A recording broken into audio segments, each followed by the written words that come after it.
Nikmat sekali, karena bahasa Arab itu bisa melahirkan sebuah imajinasi yang tinggi sekali, seakan kita di alam itu sendiri. Itulah bahasa Arab Al-Quran. Jadi seorang ketika jujur berislam, nggak usah menunggu bertahun-tahun ya. Aku hanya membacakan firman Allah yang menciptakan langit dan bumi. He is Allah, the creator of universe. Allah yang menciptakan kita semua, the creator of mankind. Ar-Rahman 'allamal Qur'an,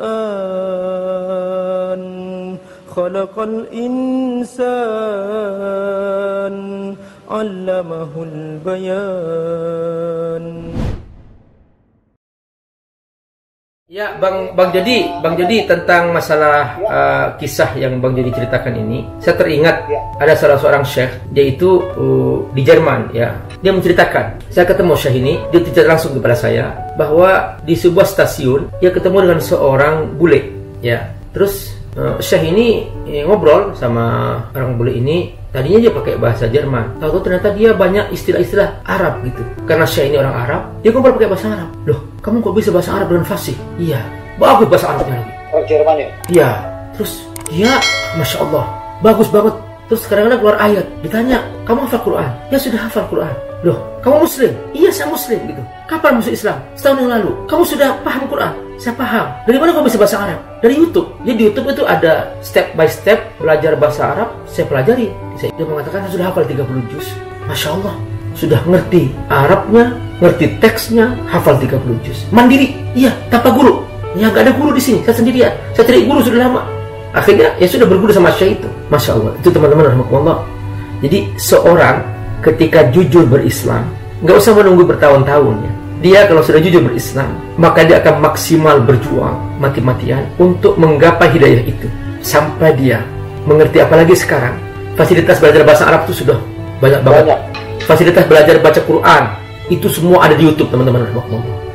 Jadi menurut saya teman-teman coba cari yang begitu, karena ini akan membantu kita tidak bergantung pada terjemahan. Kita akan menikmati baca Quran seperti kita membaca bahasa aslinya. Nikmat sekali, nikmat tak terhingga. Benar ya. Ya, saya hanya membaca ayatnya saja langsung bisa bercerita. Kenapa? Karena saya nggak pakai terjemahan. Itulah keuntungan kita kalau ngerti bahasa Arabnya. Nikmat sekali, karena bahasa Arab itu bisa melahirkan sebuah imajinasi yang tinggi sekali, seakan kita di alam itu sendiri. Itulah bahasa Arab Al-Quran. Beda dengan terjemahan nggak akan sanggup itu. Dia bisa mengantarkan kepada alam yang benar-benar terjadi seperti tadi saya ceritakan. Nah itulah teman-teman, pentingnya kita mengerti bahasa Arabnya. Nah, karena itu ayo berusaha seperti orang tadi itu, seperti orang yang mu'alaf tadi itu yang bermusuh Islam. Nah tapi ya, kalau ternyata dalam diri seseorang nggak punya kejujuran, sekalipun sudah muslim sejak lahir, sudah sholat bertahun-tahun, begitu dapat kemudahan-kemudahan entah berupa jabatan, entah berupa, dia akan zalim. Kalau sudah zalim, sudah melebihi orang kafir. Nah itu dia.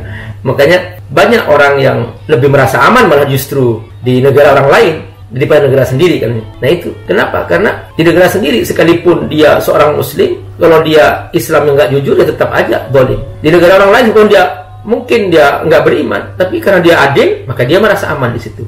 Nah itu teman-teman, kejujuran itu penting sekali. Kejujuran dengan Islam kita, kejujuran dengan iman kita.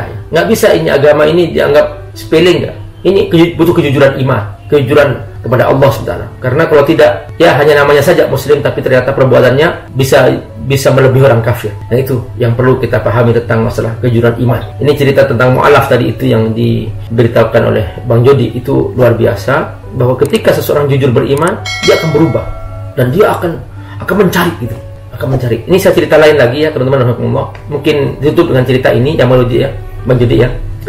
Jadi ada seorang ahli tafsir, dia diberangkatkan dari Mesir ke Amerika. Dulu masih pakai kapal laut yang berbulan-bulan di atas kapal. Nah, ahli tafsir ini jadi imam. Dia jadi imam. Nah, karena dia hafiz dan suaranya bagus, maka dia nggak tahu bahwa ada orang yang mendengarkan bacaan dia gitu. Padahal dia nggak ngerti, tapi dia menikmati. Setiap dia mendengarkan bacaan syekh ini, imam ini, orang ini menangis. Terakhir di suatu hari pas hari Jumat, selesai dia khutbah, selesai sholat Jumat, datang nih seorang perempuan dari Swedia. Dia sudah tua gitu, rentak. Dia menangis. Dia bertanya, what did you recite? Apa yang kau baca? I feel rest with your recitation. Aku merasa senang sekali, merasa bahagia sekali, merasa teduh sekali dengan apa yang kau baca. Please tell me, what did you recite? Apa yang kau baca? Please tell me. Dia nangis, minta ceritakan. Dia cerita, Syekh ini, aku hanya membacakan firman Allah yang menciptakan langit dan bumi. He is Allah, the creator of universe. Allah yang menciptakan kita semua, the creator of mankind. This is the saying of Allah yang aku bacakan. Just I recite the saying of Allah. Aku hanya baca apa yang Allah firmankan. Langsung dia minta bimbing masuk Islam tanpa paham maknanya. Itulah Quran. That is the power of Quran. Bahasa Allah beda dengan bahasa manusia. Jangan perlakukan bahasa Allah seperti kita baca buku biasa. Jangan. Ini bahasa Allah. Kita tidak mengerti, ada getarannya. Asalkan kita baca dengan benar, dengan senandung yang benar, dengan panjang pendek yang benar. Makanya ada ilmu tajwidnya. Makanya kalau baca Quran, bukan dalam hati, bukan. Dengan lisan, ada iramanya Quran itu. Kalau buku-buku lain silahkan baca dalam hati. Tapi kalau Quran enggak. Itu harus ada lafalnya, karena di lafal itulah ada kekuatan. Huruf-hurufnya itu menentukan tentang getaran hati. Disitulah kekuatan Al-Quran. Makanya pahalanya per huruf. Itulah kekuatan Al-Quran. Semoga Allah berkahi teman-teman. Dan ini ahli tafsir ini siapa? Dialah Ustaz Sayyid Qutb. Beliau menceritakan dalam buku tafsirnya di bawah naungan Al-Quran. Kalau teman-teman bisa beli buku ini, bagus sekali buku ini. Dahsyat sekali kekuatannya, dan ini tafsir termasuk the most powerful tafsir in the soul. Saya katakan gitu. Inilah paling kuatnya tafsir untuk membangkitkan jiwa, menggugah jiwa. Karena ini bahasa ini menggugah. Ya. Nah itu salah satu bacaan saya yang paling favorit, yaitu tafsir Al-Quran. Makanya ketika saya menjelaskan, saya mengajak teman-teman seakan-akan hadir dalam jiwa itu. Itulah dia, tafsir Al-Quran. Semoga Allah berkahi. Assalamualaikum. Assalamualaikum warahmatullahi wabarakatuh. Sahabat rahmatullah, Abi Amir sekarang sedang di proses pembangunan masjid yang kami di lokasi. Nah, ini bagian basement, ini bagian basementnya. Nanti di lantai 2-nya langsung ke pelataran masjidnya. Nah, ini membutuhkan, karena ini diperkirakan memuat sampai 4.000 santri, 4.000 jemaah. Jadi insya Allah cukup besar biayanya. Sahabat Allah, teruskan berinfak, berbagi untuk pembangunan masjid Fat Al-Hakim di pesantren Fat Darut Tafsir. Dan mudah-mudahan semua yang Bapak Ibu infakkan, sedekahkan, wakafkan, Allah akan ganti 700 kali lipat seperti yang Allah janjikan. Man bana masjidan faqad bana baitan fil jannah. Siapa yang membangun masjid, maka dia telah membangun rumah di surga. Semua